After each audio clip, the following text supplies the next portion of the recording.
되었으니까 시작하도록 하겠습니다. 일단 인사드리겠습니다. 안녕하십니까. 저는 외세부 1 강좌 설명회를 맡게 된 이호준이라고 합니다. 반갑습니다. 일단은 외세부 합격을 하셨고 합격 그 이상을 준비하라고 일단 지어봤는데 우선 간단하게 제 소개를 드리자면 저는 현재 목동이랑 지금 강동이번학원에서 같이 출강을 하고 있고요. 고등부 내신 담당하고 있었습니다. 그리고 학교는 연세대 철학과랑 문화인류학과 졸업을 하고 그다음 현재는 국어교육과 석사 과정도 진행 중에 있습니다. 일단 먼저 강좌 소개부터 드리면 경험, 재미, 원리 이렇게 분기 4가지로 구성을 해봤는데요.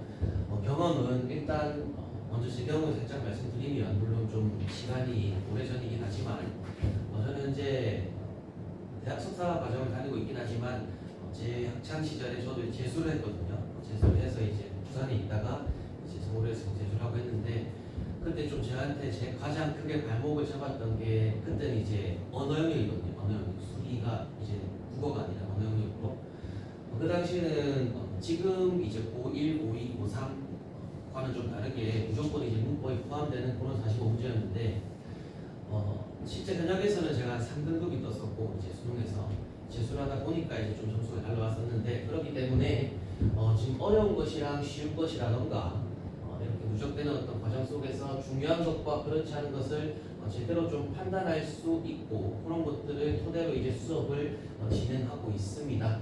그렇기에 당연히 이제 학생들은 점수를 좀 낼 수 있는 효과적인 수업으로 진행이 되겠죠. 왜냐하면 이건 당연히 물론 이제 생각하시기에 너무 옛날 국어 아닌가라고 생각하실 수 있지만 제가 조금 이따가 말씀드리는 이런 원리 같은 것들을 생각해 보시면 옛날 국어랑 지금 국어랑 이제 작품은 조금씩 달라지고 또 비문학 경향은 조금씩 달라지지만 결국은 국어의 어떤 원리라던가 문학의 원리는 동등하기 때문에 크게 어긋나게 어려운 거랑 옛날에 어려운 거 지금 어려운 거 크게 차이는 없습니다. 그리고 이제 재미라고 보시면 일단 아무리 잘 가르치는 선생님이라고 하더라도 재미가 있어야 됩니다. 지금 살짝 저랑 제가 이제 얘기하면서 어머님들이 눈치를 채셨겠지만 제가 서울로 올라온 지 10년이 넘었거든요. 10년이 훨씬 넘었죠. 근데 국어 가르친다는 사람이 표준어 구사를 못합니다. 그게 흠이라고 저는 생각하지 않고 오히려 단 한 번도 지금 컴플레인 그런 거 들어본 적이 없었거든요. 이게 엄마 선생님이 무슨 말 하는지 모르겠어 그런 하나도 없었어요. 오히려 조금 억양을 주면서 좀 재밌게 제가 말하는 애들이 그냥 웃거든요. 저는 웃기려고 한 건 아니지만 일단 기본적으로 강서 학생 교감이 필요합니다. 이게 아무리 좋은 컨텐츠라고 하더라도 학생들이 믿어주고 따라와주지 않으면 절대로 좀 긍정적인 시너지를 얻을 수 없기 때문에 기본적으로 교감이라던가 재미있는 요소 저는 다 오픈합니다. 재미를 위해서라면 제 소개팅 경험이라던가 첫사랑 경험이라던가 군대에서 썰들 집중만 시킬 수 있다면 저는 다 얘기하기 때문에 일단 재미로 집중을 끌어버린 다음에 그 다음에 이제 놓치지 않아야 될 것들은 기본적인 어떤 수업의 흐름을 놓치지 말아야겠죠. 그 흐름을 가져가면서 중간중간에 어떤 집중할 수 있는 요소를 좀 부여한다면 학생들도 조금 좋아하더라고요. 특히나 이제 저는 이제 남녀공학 수업도 하고 있지만 사실은 좀 여자 학생들보다는 좀 남학부와 조금 더 케미가 맞는다고 저는 보고 있기 때문에 자, 그 다음에 3번이 좀 가장 중요합니다. 일단 읽어보시면 국어에 숨겨진 원리를 파악해야 한다. 즉, 요 국어에 숨겨진 국어라고 한다면 문학이라던가 문법 지금 이제 예비고요 같은 경우에는 교육과정이 조금 바뀌면서 문법이 무조건 들어가지 않습니까? 모의고사 기준으로 이제 1번부터 15번까지가 화법과 작문이랑 어매 같은 게 들어가고 그 다음에 이제 고1, 고2 모의고사 기준으로 본다면 11부터 15번까지가 문법이 포함이 될 거예요. 5문제 모의고사 기준으로 총 11점이거든요. 근데 이게 고1, 고2 모의고사 말고 결국 종착지는 저희는 고3이기 때문에 고3 기준으로 보면 5문제 중에서 나오는 문법 영역은 거의 정해져 있어요. 이제 하나는 의문변동, 고1 때 배우는 건데 또 다른 하나는 단어나 분사 같은 부분, 다른 하나는 이제 문장, 그리고 하나는 이제 중세국어. 나머지 하나에서 문법 요소라든가 그런 것들이 좀 나오는데 결국은 고3 모의고사 기준으로 보면 배워야 할 영역은 나오는 건 정해져 있습니다. 그렇게 그런 것들이 이제 국어의 영역인데 제가 말하는 원리는 일단 1학년 같은 경우에는 비문학이 시험 범위에 크게 차지하지 않기 때문에 뭐 한두 시문 정도 나올 수 있겠지만 문학의 원리를 말씀드리는 거거든요. 이 문학의 원리는 제가 조금 있다가 다시 세세하게 한번 설명을 드릴 테니 한번 어머니부터 한번 들어보시길 바라고요. 그 다음 이런 원리를 바탕으로 교과서 지문이든 외부 지문이든 모의고사든 일관된 분석의 틀로 접근을 합니다. 즉 내신할 때는 이렇게 봤다가 모의고사 할 때는 뭐 저렇게 본다면 학생들이 종잡을 수 없지 않습니까? 그렇기 때문에 이런 1번, 2번 원리를 통해서 이제 쭉 나아간다면 학생들이 어떤 자생적인 분석 능력을 향상시키는 게 제 최종 목표입니다.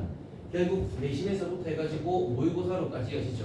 왜냐하면 원리를 뭐 체화해야 한다 이런 말은 많이 들어봤지만 학생들이 그 원리가 무엇인지 어떻게 어떤 걸 체화해야 되는지는 아직 모르거든요.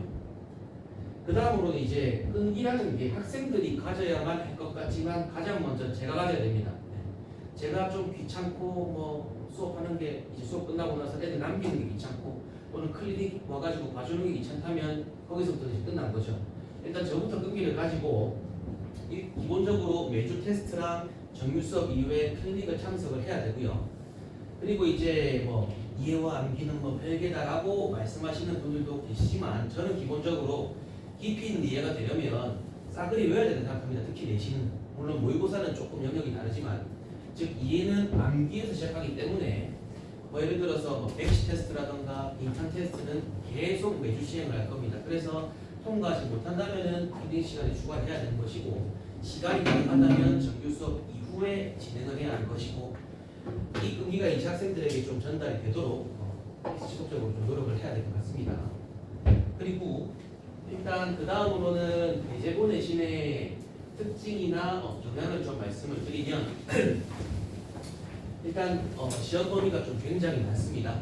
이거는 당장 목동학군수와 비교를 해봐도 압도적인데 기본적으로 교과서가 이제 신사고에서 이제 올해부터는 동아출판사로 바뀌는데 기본적으로 교과서는 문학 작품이 좀 최소한으로 돼 있어요.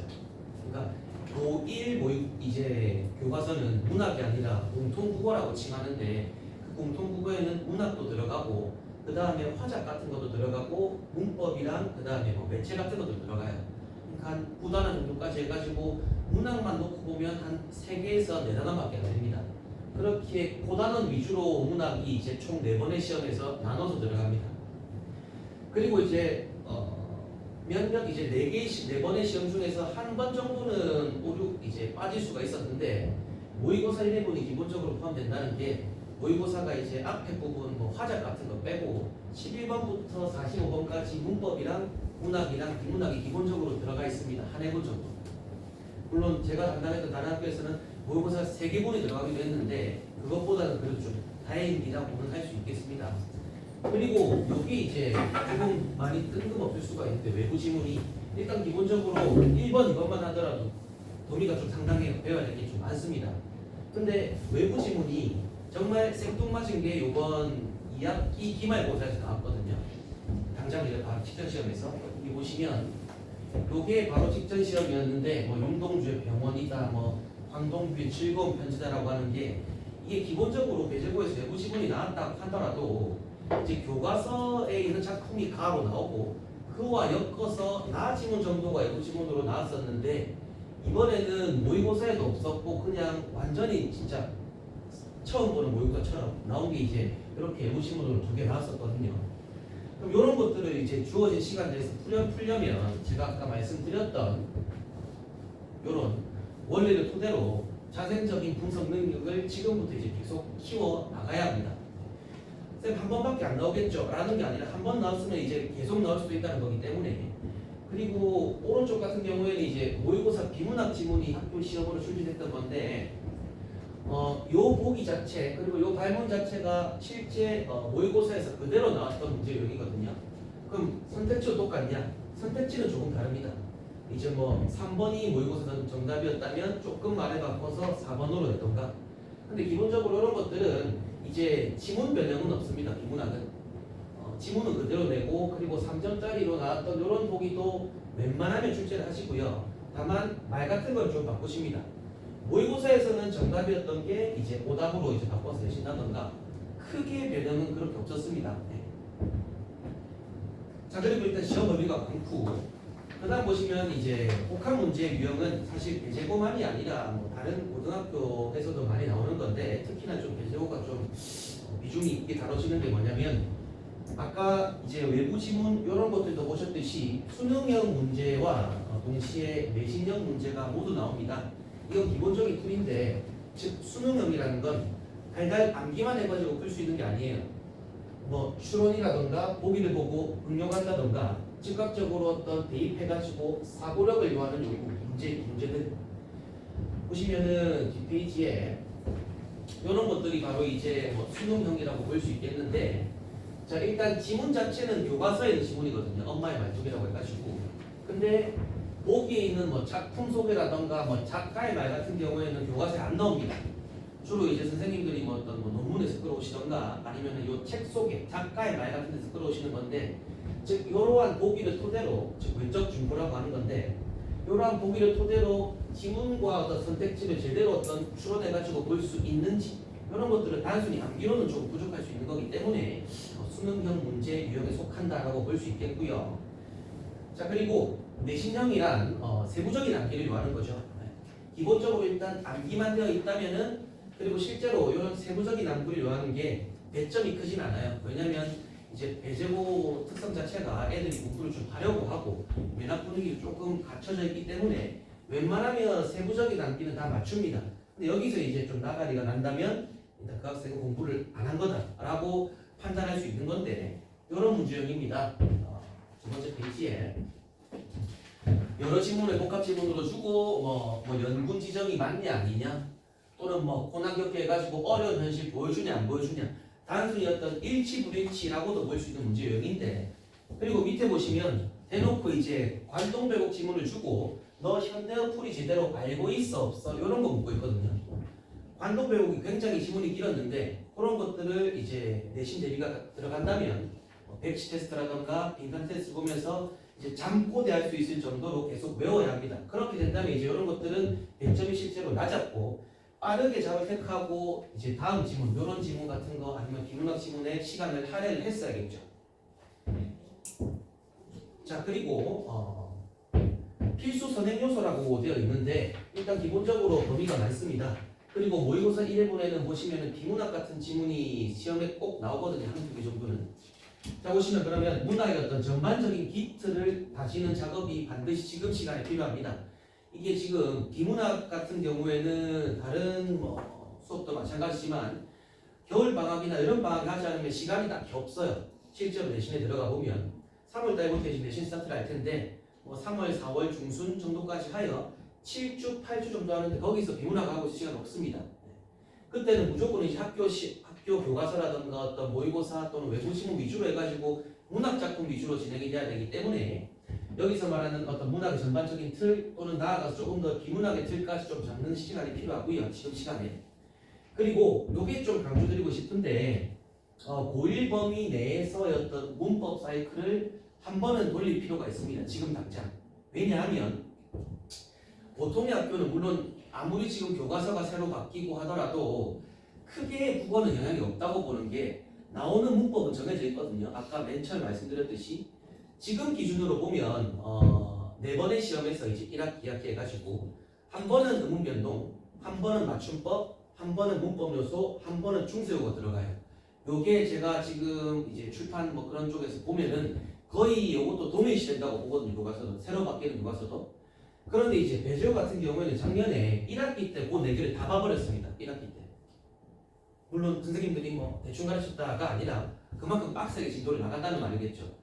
빡셀수록 저희도 빡세긴 한데, 아무튼 보통은 그 4개의 영역을 4번의 시험에 나눠서 보는데 이 고1 범위 내 문법을 한 번에 다 돌렸기 때문에 이제 돌아오는 학기도 그럴 가능성이 없지 않습니다. 그렇기 때문에 문법을 반드시 돌려야 하는데, 그렇다고 쫄 게 아니라 이런 것들이 이제 문법 시험으로 나온 거거든요.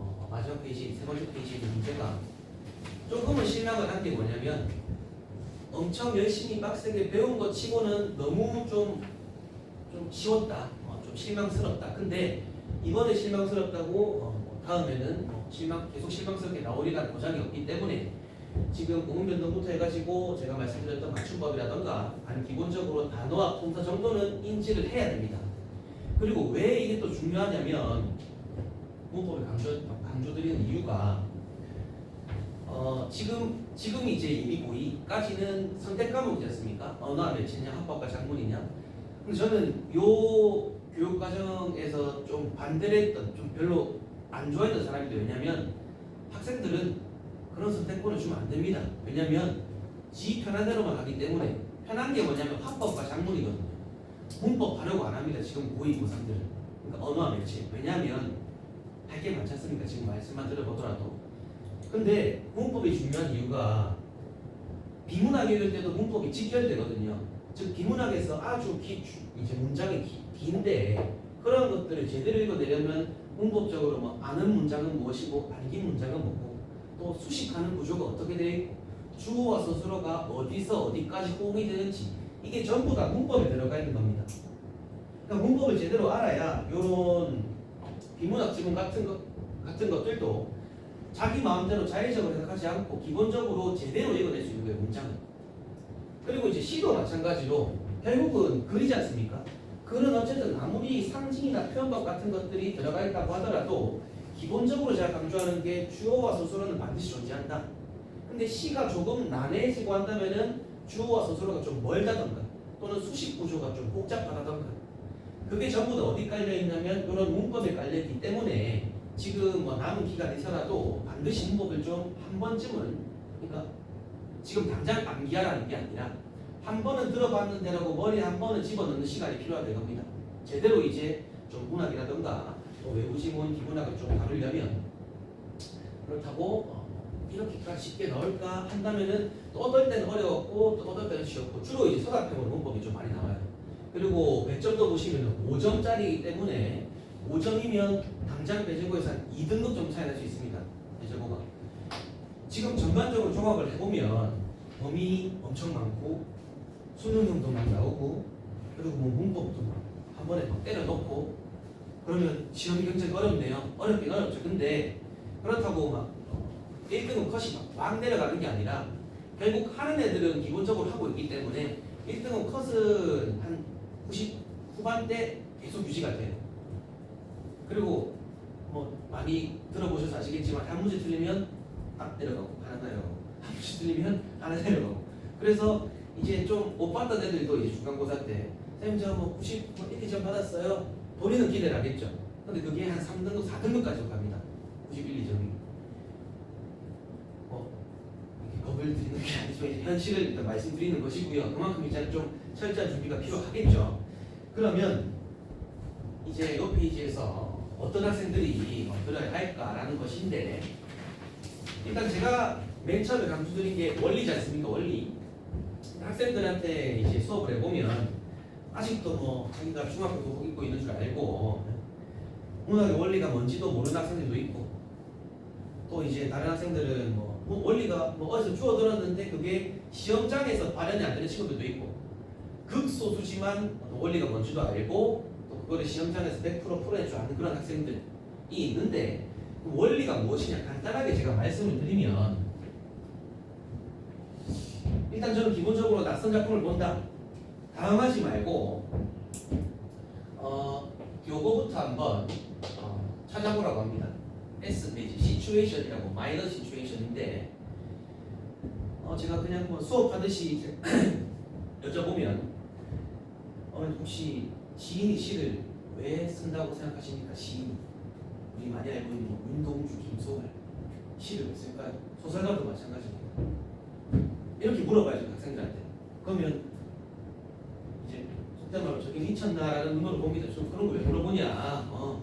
당연히 뭐 그냥 시 펴라, 뭐 읽어라, 주제는 뭐다 이것도 할 건데 근데 배적고 보더라도 외부지문도 많이 나오고 기본적으로 뭐 생뚱맞은 뭐 모의고사도 들어가고 하는데 생각을 잘 해보면 시를 왜 쓰냐면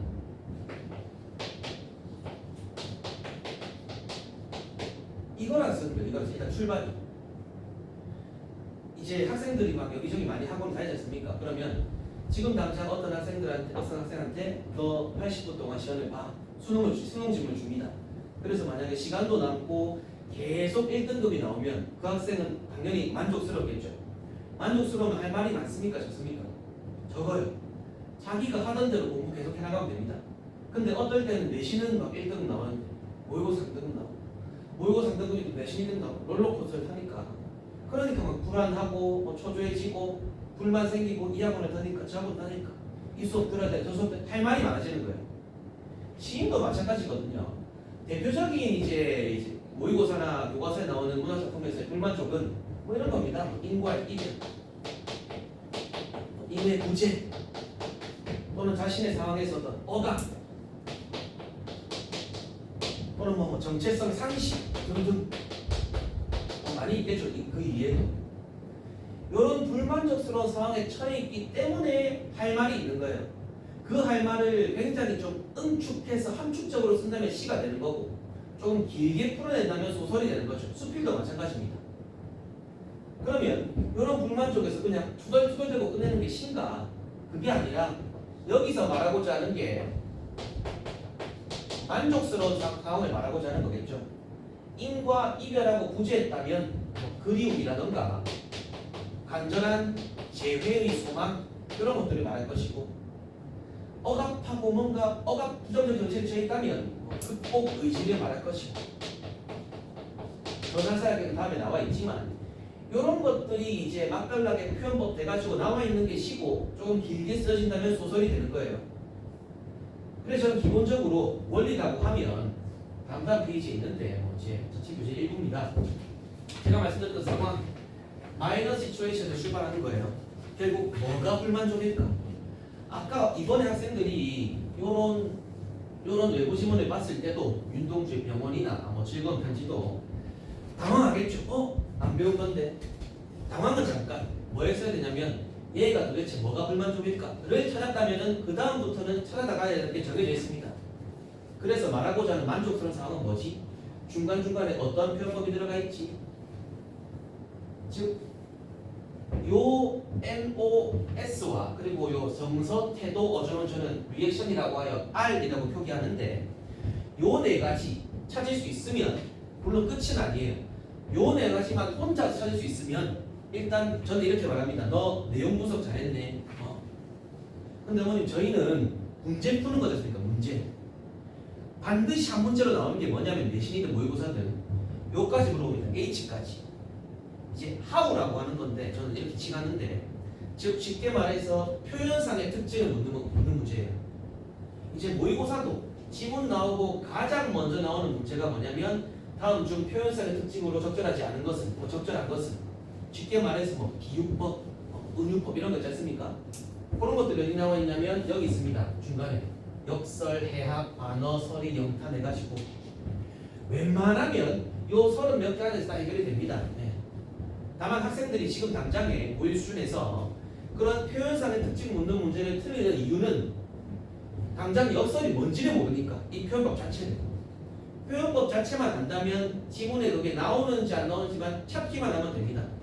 그리하여 이런 내용적인 측면과 형식적인 측면을 다 잡아야지만이 빈틈없이 문제를 풀어낼 수 있습니다. 아무리 처음 보는 외부 지문이라도. 그리고 뭐 표현상의 특징이고 오른쪽에 있는 요거는 마지막 하나 있는 건 어떤 제가 말씀드렸던 리액션에 해당하는 부분 뭐 의지적이다, 극복, 냉소, 자조, 뭐 저항, 사랑, 걱정 감히 말씀드리는데 여기서 벗어나는 현대시, 고전시가 어떤 정서 반응은 하나도 없습니다. 그렇기에 일단 기본적으로 요 표현상의 특징과 정서 반응 기본적으로 어휘를 알아야 될 것이고 그 어휘가 어떻게 발현이 되어 있는지 지문에 있는지는 이제 여러 지문들을 좀 쌓아 나가야 되는 것이죠. 국어라는 게 그렇듯이. 그리고 오른쪽에 있는 거 간단하게 맨 오른쪽에 이거는 소설의 원리입니다. 소설. 이제 기본적으로 이제 고등학교 1학년 경우에 교과서에서 보통 소설이 한 2개 정도 들어가 있어요. 고전 소설 하나, 현대 소설 하나.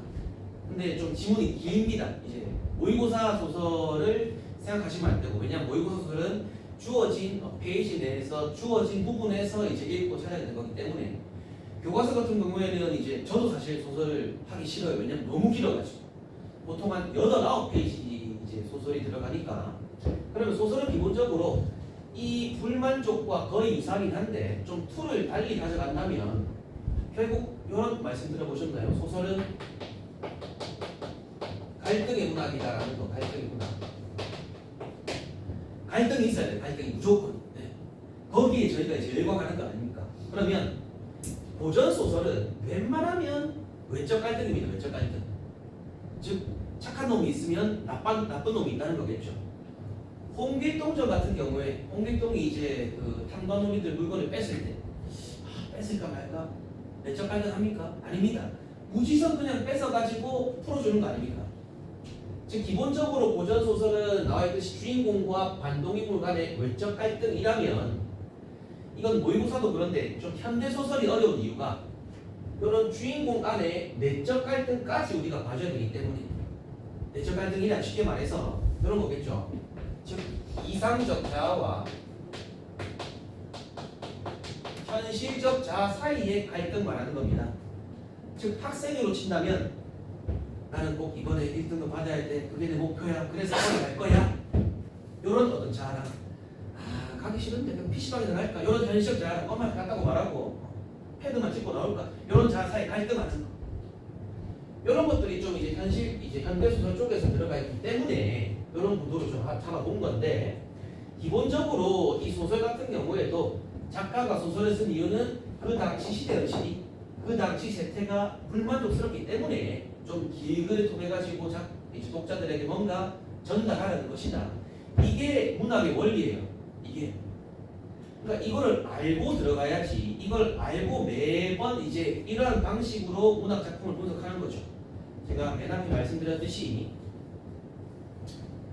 모든 지문을 일관된 분석의 틀로 접근한다는 것은 제가 말씀드렸던 소설의 원리, 시의 원리 항상 저는 내신이든 모의고사든 이런 툴로 분석을 해나가기에 이제 좀 수업을 해보면 학생들이랑 자기들 스스로 이제 쌤 이거는 무슨 불만족이에요 라고 말하기도 해요.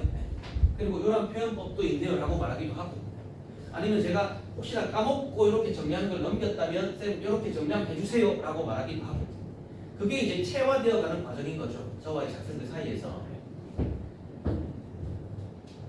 자 그래서 원리에 따라 분석 방법을 익히고 싶거나 결국 이제 내신부터 모의고사까지 흐름을 이어나가고 싶은 학생들이 조합에 간다면 조금 더 큰 시너지를 발휘하지 않을까. 자 일단 기본적으로 겨울 방학에는요 아까 말씀드렸다시피 문학이랑 비문학 학원 자체 교재로 진행을 합니다. 네, 문학이랑 요거는 이제 어떤 작품을 가지고 오냐면 기본적으로 이제 고2, 고3 평가원이라든가 교육청 기출문제 위주로 진행을 합니다. 왜냐하면 그 지문이 가장 깔끔하게 설계가 되어 있기 때문에 학생들이 연습하기 좋아요. 그리고 모의고사 1일 토대로 이제 모의고사라든가 외제어 같은 경우에는 당연히 내신까지도 같이 잡을 수 있겠죠. 기본적으로 모의고사가 한 해분 정도는 들어가기 때문에. 자 그리고 문법 같은 경우에도 좀 시간이 촉박할 수는 있지만 중요한 단어 위주로는 제가 짚어가려고 합니다. 자체 교재를 사용하는데 여기서 말하는 중요한 단어이란 학생들이 1학기 때 반드시 하게 될 음운 변동이라던가 음운 변동 전에 선행해야 될 품사나 단어 같은 경우 적어도 요 2개 정도는 좀 짚고 넘어가야 됩니다. 적어도. 네. 자, 품사 단어, 음운 변동이 있지만 기본적으로 중요시되는 건 품사와 단어 그리고 음운 변동 정도까지. 왜냐하면 요 품사 단어에서 배우는 게 뒤에 음운 변동에서도 계속 툭툭 나오고 문장자인 문법 요소에서도 계속 나오는 겁니다. 어감이라던가 어미라던가 조사, 접사 같은 것들. 이런 식으로 이제 겨울 방학이 매 주차별로 진행이 될 것이고요. 이제 3월부터 내신 대비가 들어간다면 마음가짐을 조금이라도 다르게 해야겠죠. 주차별로도 이제 학교 진도에 조금 맞춰서 조금 앞서가지고 교과서나 교과서와 관련된 즉 나올 수 있는 외부 지문을 일단 기본적으로 분석해 나가야 합니다. 근데 예를 들어서 이제 1주차에 윤동주 아까 다른 작품 배웠다. 그럼 2주차에까지 시작하면은 바로 테스트를 봅니다. 테스트를 봐가지고 한 25분에서 30분 정도 테스트를 보고 해당 테스트를 풀이하는 과정에서도 복습이 될 것이고요. 그리고 해당 테스트에서 나름대로 이제 저희 반의 학생들끼리 등급도 가려보고 이제 좀 학생들 기분 나쁘다라고 하는 학생들도 있는데 왜냐면 게시를 해버리거든요. 이제 붙여가지고 뭐가 기분 나쁘냐 그럼 잘 가라 라고 하면 될 것이고 이제 뭐 1등급부터 해가지고 예상 1등급이겠죠. 예상 1등급부터 해가지고 이제 커트라인까지 통과를 못한다면은 뭐 당연히 이제 시험 이제 정규 수업 끝나고 제 시험을 보던가 아니면은 이제 클리닉 시간에 와가지고 제 시험을 봐야 됩니다 무조건. 자 그리고 이제 필수 클리닉이라는 건 정규 수업 이외에 월요일부터 목요일까지 해가지고 한 번씩은 무조건 와야 됩니다. 와서 이제 해당 취약 능력을 보충한다던가 아니면 직전 주에 배웠던 것들을 다시 한번 또 다른 문제형을 본다던가. 결국 내신이 중요한 거는 제가 아까 말씀드렸듯이 이해하려면 암기해야 되거든요. 이해 암기하고 문제풀이만 계속한다면은 어느 정도 점수는 무조건 유지가 됩니다. 그 이후에 변별점 같은 경우에는 서술형에서 무리하게 얻는가 또는 아니면은 뭐 외부 지문 같은 것들을 적재적소에 풀어낼 수 있었는가 이런 것들이요. 그리고 이제 자체 교재 같은 것들 즉 내용편이랑 이제 과제편 위주로 해가지고 진행이 될 겁니다. 근데 겨울 방학에는 과제가 그렇게 많진 않은데 제가 미리 말씀을 드리면 내신이 들어가면 과제가 좀 많아요. 물론 교과서가 바뀌면서 저도 이제 교재를 지금 작업을 해야 되는 경우지만 기본적으로 한 작품당 이제 시험 같은 경우에 단독 지문으로 안 나오니까 무조건 가, 나, 다 이런 식으로 복합 지문이 나오거든요. 그럼 한 작품당 해가지고 기본 한 100문제 정도는 제가 끊어줍니다. 네. 소설 같은 경우에는 좀 분량이 많아지겠죠. 왜냐면 지문이 그만큼 길기 때문에.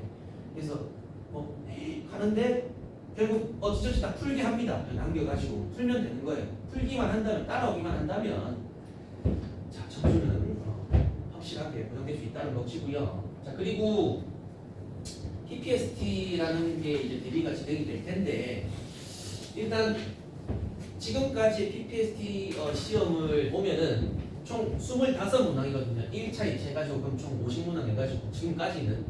그래서 보통 보면 문법은 4-5문항, 또 문학 작품은 3-4작품, 그리고 비문학은 2-3지문 정도로 구성이 되어 있습니다. 즉 보통 이제 21부터 해가지고 24, 즉 4개년 아마 모의고사가 들어갈 텐데 시험 범위로 이건 좀 유동적일 수도 있는데 일단은 문법 같은 경우에는 지금 이렇게 4-5문항 정도가 나오는데 모의고사랑 이제 3월 모의고사랑 그리고 PPST 시험지를 비교해 보면 지문이라던가 아니면 보기 선택지 정답 구성이 거의 동일합니다. 그러니까 물론 PPST 별로 안 중요하다고 생각할 수 있겠지만 그래도 첫 시험이기 때문에 잘 보면 좋은 것이고 또 서울반도나 편성도 있기 때문에 거의 동일합니다 문법은. 네. 그리고 문학 같은 경우에는 이게 좀 특이한 게 현대시랑 고전시 같은 것들도 섞어버리더라고요. 근데 이게 섞을 때 동일한 연도에 있는 것들로 섞어버립니다. 선택지는 선생님들이 조금 일부 변경하는 수준이고요. 외부지문 없습니다. 절대로 여기서 외부지문이 없고 비문학은 역시 한 2-3지문 나오지만 지문 변형은 없습니다. 똑같이 지문은 그대로 출제하는데 다만 이제 3월 모의고사에서 가나 해가지고 복합 지문 비문학이 나왔다면 이제 PPST 시험에서는 나 지문만 나온다든가 짧은 거 위주로 길이가 좀 대체로 짧아요. 짧고 그리고 이제 모의고사에 3점짜리였던 보기의 표나 그림을 그대로 활용하는 경우가 많습니다. 지금까지 경향을 보면 결론은 요 시험 범위에 해당하는 4개년을 제대로 된 분석으로 좀 첫 단추를 끼워봐야 되지 않을까 싶고요.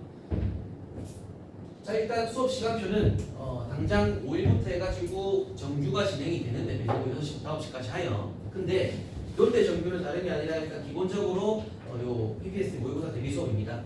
이 대비를 하면서 학생들이 또 얻어갈 수 있는 게 뭐냐면 당장 3월달에 얘네들도 모의고사를 보거든요. 3월달에. 그렇기 때문에 모의고사는 게 이런 거구나. 총 45문제 나와 있고 어디서부터 어디까지 그리고 문학, 비문학 영역이 어떻게 나눠지는구나 또 한번 익혀볼 수 있을 거예요. 왜냐면 이제 고1 올라오면서 가장 많이 하는 학생들이 말이 쌤 모의고사 시간이 없었어요. 왜냐면 지금까지 대비를 해본 적이 없으니까 45문제를 80분 내에 물론 이제 요 정규 수업을 들어오려면 미리 이제 과제를 좀 수행해 와야 되는데 이제 24년 기출 문제를 좀 풀어 와야 됩니다. 왜냐면 요때 와가지고 풀고 풀이할 시간이 없습니다. 네. 그리고 일단 기본적으로는 일요일 수업이 있지만 요 PPST 시험 치기 전까지는 추가로 정규 수업 수강을 하시면 요 6일과 13일 정도는 제가 조금 더 보충을 할 거예요. 보충을. 왜냐면 이 두 번의 수업만으로는 그 시험 분량을 좀 다 커버할 수가 없기 때문에 조금이라도 좀 자세하게 좀 제대로 하려면 제가 원장님한테 말씀드린 건 4번 정도는 하겠다라고 해가지고 일단 기본 일요일은 깔아두시고 요 6일과 13일 정도는 추가로 좀 보충이 진행이 됩니다.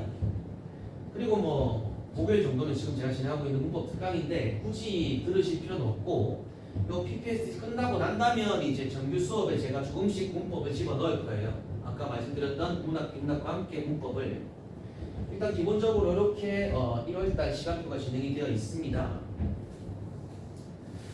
자, 마지막으로 드리고 싶은 말씀은 일단 배제고 합격 축하드리고요. 근데 냉정하게 말씀드리면 과거는 단수죠.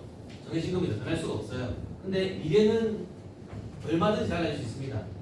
얼마든지 떨어질 수도 있고 얼마든지 올라갈 수도 있는 것이고 그렇기에 확실하게 지금 준비하는 것이 지금 시기에 중요하지 않을까 싶습니다. 지금까지 배제고 1 국어 담당 김두준입니다. 감사합니다.